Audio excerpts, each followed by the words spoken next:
don't want a whole lot of situations where persons are feeling the squeeze. But this thing going on for a while, you know. Delta 9 Travelers, this thing going on for a while. And it's Wisdom Wednesdays. So, you know, we can take the flight at different altitude.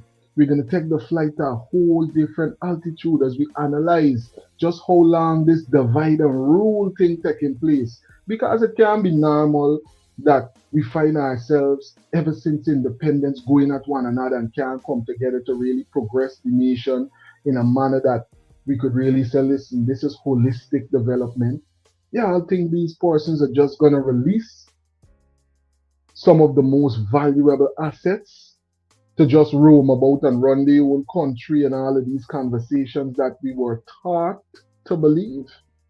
But here we got to analyze this thing, you know. We got to look in hindsight as Wisdom Wednesdays. And they say hindsight is 2020. So if we want to make sure we see in this story and understanding what's going on, sussing out what's going on clearly, we got to take a little trip into the history of our colonial masters. Because remember, Guyana was a colony, you know. Guyana was a colony. A colony of who? A colony of Great Britain. So we're going to analyze some of the tactics that these particular colonizers would use when they're colonizing a place in the past. And let me suss out the situation that we're facing right now in Guyana. Wisdom Wednesdays. So we could grasp exactly what's taking place, you know, so we could move forward. Because we don't want to be one-sided. When one person is playing us against persons that we got to be a part of one nation with, and we're seeing situations present themselves where we even got to wonder, you know, what is really gonna be the next move, right? We analyze these situations and what's really going on in front of your face by studying a little bit of the history. Wisdom Wednesdays. Looking from afar, it would appear that ethnic conflict, economic inequality, and educational disparities were the factors that contributed to the start of a war which killed an estimated 500,000 to 3 million people called the Igbos or Biafrans. But the truth is, the British colonial government had orchestrated this outcome from the jump. In this war, Nigeria was led by General Yakubu Gowon, and Biafra by Lieutenant Colonel Chukwuemeka Odumegwu Ojukwu.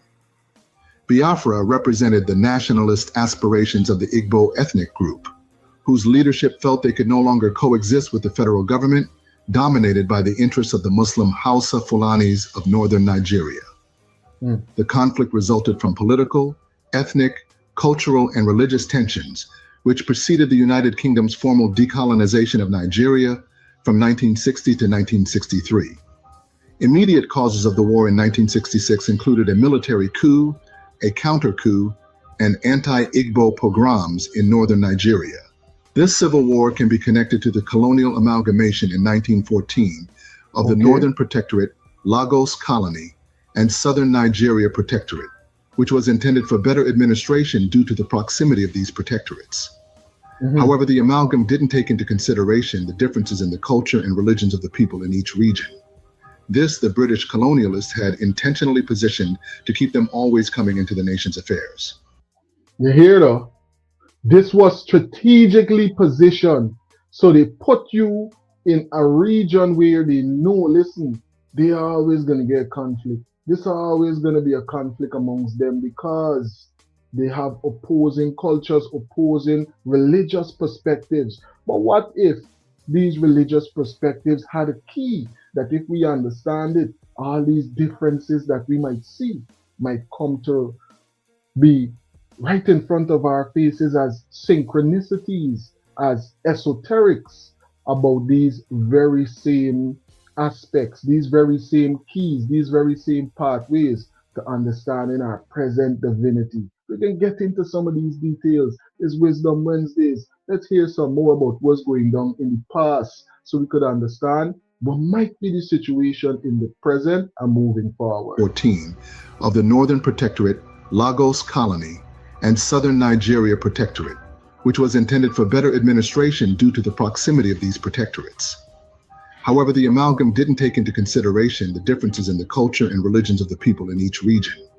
This, the British colonialists had intentionally positioned to keep them always coming into the nation's affairs. Thus, unhealthy competition for political and economic power cannot be avoided. After a pogrom of Igbos in northern Nigeria in May. So you hear how the programming is going on. You hear how the setup is happening over time, right? They know that, listen, these persons is going to be back and forth with one another. And all you think is just places in Africa, even though we're going to analyze the information and realize that, guess what? India as well was considered to be a part of Africa. But we can get into these details. In 1967, the Igbo people seceded from Nigeria and declared the establishment of the Republic of Biafra. The British government at this point demanded that Nigeria must stay as one country, despite huge religious, linguistic, and ethnic differences. However, with the help of the British, the Nigerian government would blockade Biafra in order to starve its population. The British government would also be the main suppliers of firearms to the Nigerian army during this war in question. Between 1966 and 1970, more than 3 million of the Igbo tribe were murdered in the Biafran War. Wow. Alongside the concurrent Vietnam War, the Nigerian Civil War was one of the first wars in human history to be televised to a global audience. In mid-1968, images of malnourished and starving Biafran children saturated the mass media of Western countries. The plight of the starving Biafrans became a cause célèbre in foreign countries. 3. The Amritsar Mass Execution. The Amritsar Mass Execution, also known as the Jallianwala Bagh Massacre, was a tragic event that took place on April 13, 1919, in the city of Amritsar, in the Punjab region of India. The massacre was carried out by British troops under the command of Brigadier General Reginald Dyer and resulted in the deaths of hundreds of unarmed Indian civilians. So when persons say, oh, it's time for a revolt, it's time for us to take to the streets, might this be a setup?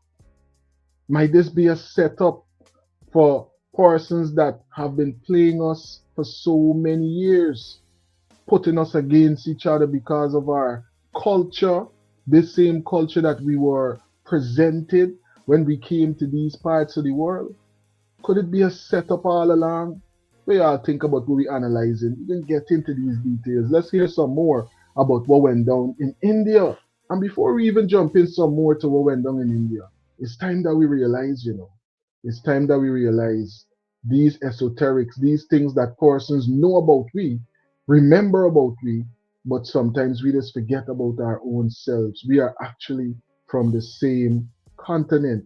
Originally, we are literally from the same continent if you're analyzing it from a triangular slave trade perspective. India used to be called, long time ago, Eastern Ethiopia. Everybody knows that, right? No? Yes. Okay. Yes. Yes.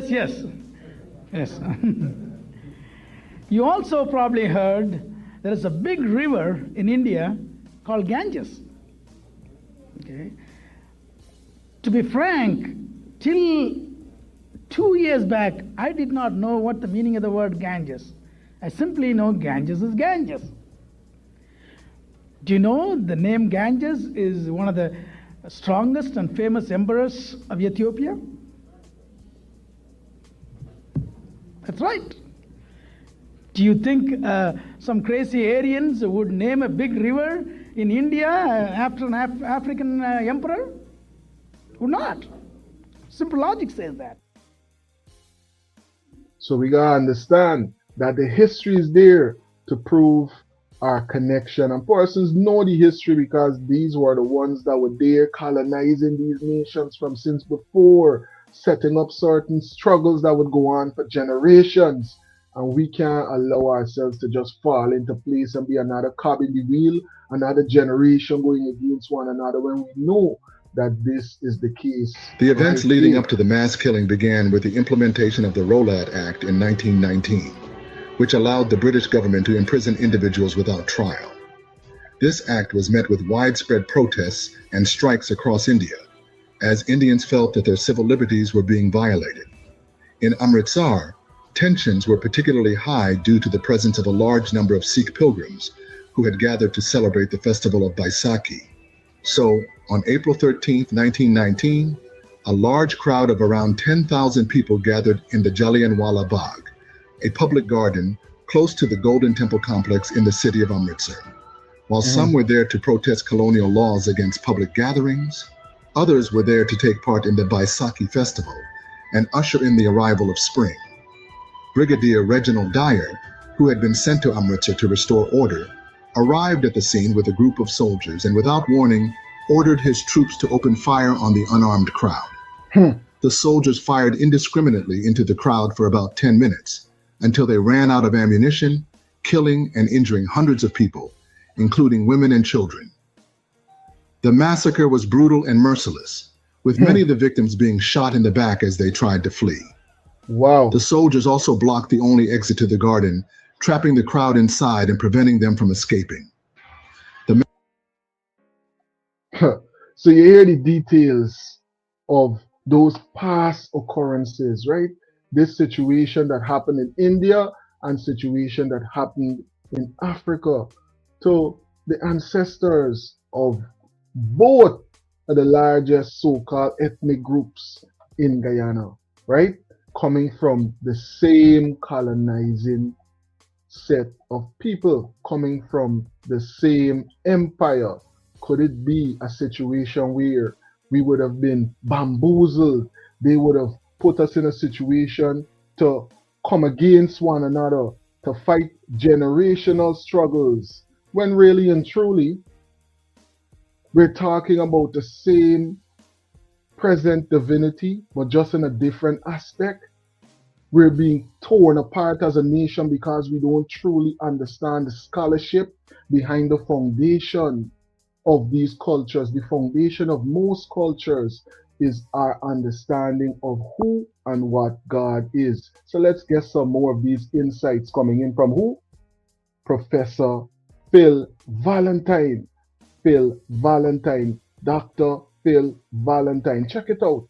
Check him out. Google search his information online and you're going to get some insightful presentations. Big up to the doctor wherever he's there right now. Religion before that. So if you look at the real stories behind what it is these three religions have, they have one patriarch. And who's that? Abraham. But who the hell is Abraham? Where did he come from? They're not telling you. Yeah. Abraham is Brahma.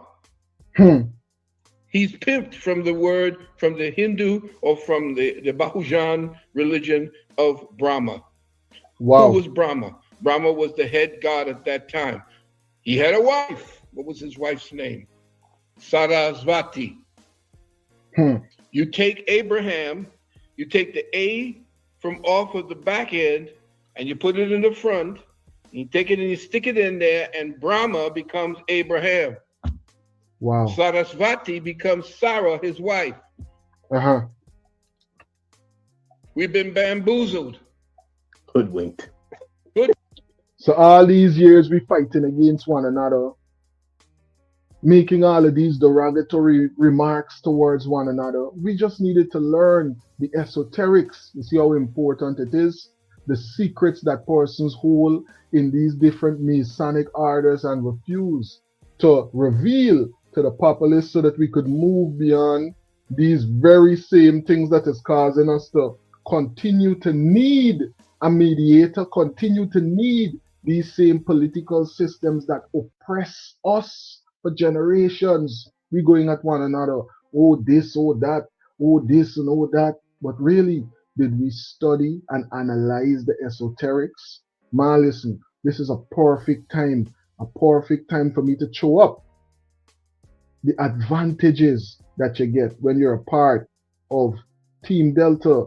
We don't gatekeep the information, you know. We just present the information. We just give you the name of the scholar. The person on the page right now presenting this information is Dr. Phil Valentine. He has a university as well, the University of Commission Studies, one of my former professors, right? And I'm going to give you some of the knowledge, some of the connection, a highlight, so that you can, matter of fact, a chart with all of these barcodes on it that is going to lead you to the notebook learning modules. So if you're looking to learn more about yourself as it relates to these topics that are on your screen, scan the barcode right next to it, and it will lead you to a notebook learning module with a number of books, articles, and videos connected to the very topic, so that you can move beyond certain grafted perspectives that was presented to us that might not be the full understanding, so that we could move beyond these hurdles that is causing we to fight on one another and all of these derogatory remarks about one another's culture, about one another's representation of divinity. Why? It's just the basic things we gotta move beyond, but it's while now, it's years now, generations now, the Gawi, and they giving we the okie doke, they giving we the 6 for 9, they making us literally fools with some of these aspects of the culture that they keep, and they give us part so that we can fight against one another. And they do it in the past, so we can't say that is a situation that never occurred. So we move forward with more of these details.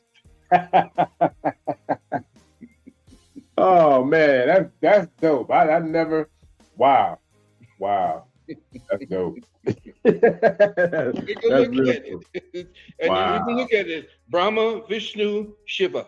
Brahma is what we see as the so-called Jewish or Yehuda, because there was no J. There was EU. That was the name of the god. Then you have Vishnu, which is Christianity, and Shiva, the destroyer, is Islam. They stuck us really good, and now we are caught in this thing where people are defending myths and killing and drawing blood and killing one another over myth. Yeah, I'm telling you. Because we have not raised them to understand that everything that was put down in these books is to teach us how to be better human beings and how to find the spirit within. Period. Yeah, that's facts. Let me, Bob, I got 2 questions, and then I got a ton of them waiting, but I'm gonna wait till we finish up before I get the Q&A going. But I did want to ask you a couple, because these are things that I've had a lot of debates on, and I'm sure there's a lot of the tribe out there listening too. Where did this thing called Christianity begin? Was it in Ethiopia, or did it begin somewhere else? Krishna. You have to remember that Ethiopia is Kush. Okay. And Cushitic civilization. The Cushitic civilization went east, west, and when it went further east, it became the Indus Kush. So the people of India essentially came out of Kush. The people of the Kemetic Nile came from the Mountain of the Moons, Kush. So Kush had 2 sons. The Romans stole that, and I don't mean sons by males. I'm talking about 2. So remember what Dr. Adamali was just highlighting about the river Ganges, right? And about India. You see how important platforms like Delta 9 Media is? You see how we're able to unravel generations of division by just understanding the basic esoterics about one another. Make sure you're a part of the team. It costs you nothing to subscribe, but it will keep you connected with every single thing that's trending in Guyana and in the diaspora. 8 Butterfly Black Seed, loaded with antioxidants and essential nutrients for your body's needs. Breathe better, feel better, live healthier. All the benefits of black seed oil without the taste. 8 Butterfly Black Seed Capsule.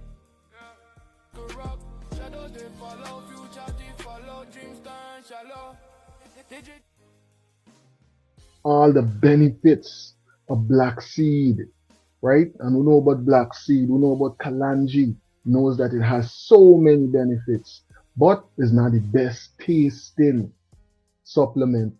Why not move beyond the taste and get 100% Kalanji, 100% black seed in a capsulated form? 8butterfly.com. Support those who support independent media. Healthy, wealthy always. 8butterfly.com. Let's hear some more from Dr. Phil Valentine. Sons of the sons in the sky. Wow. When you start dealing with religion, you're dealing with beliefs, you're dealing with the anthropomorphization of forces. And the Orishas do the same thing. They call the waters Oludumare or Yemaya, all these different names that were given to forces, but they anthropomorphized them by putting them into a female or male form. Because why? It connected us to that force. That force was in us. It was expressing to show us that whatever it is nature did was within us. Whatever it is the animals did, we did. And that's why we revered the animals and made the animals as part of our science. We did not disengage ourselves from nature like this white man did. Facts. Why? Aspects of ourself, aspects of our culture that we got to make sure that we remember. And right here on Delta 9 Media, it's a Wisdom Wednesdays, and we drop in some wisdom on the chat. What are your views, Delta 9 travelers? Drop it in the comment section. Let's have some meaningful conversation about this and all the other headlines that we would have covered in this presentation. I'm telling you, we got so many pre-recordeds. We got so many different headlines that we got to update one another with. Big up to all the travelers, all the frequent travelers, all the new travelers right here on Delta 9 Media.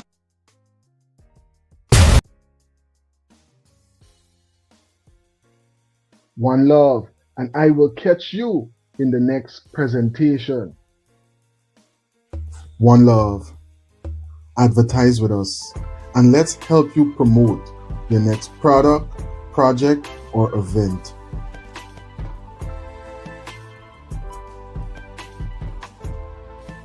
More than 1 million viewers every month in Guyana and all over the globe.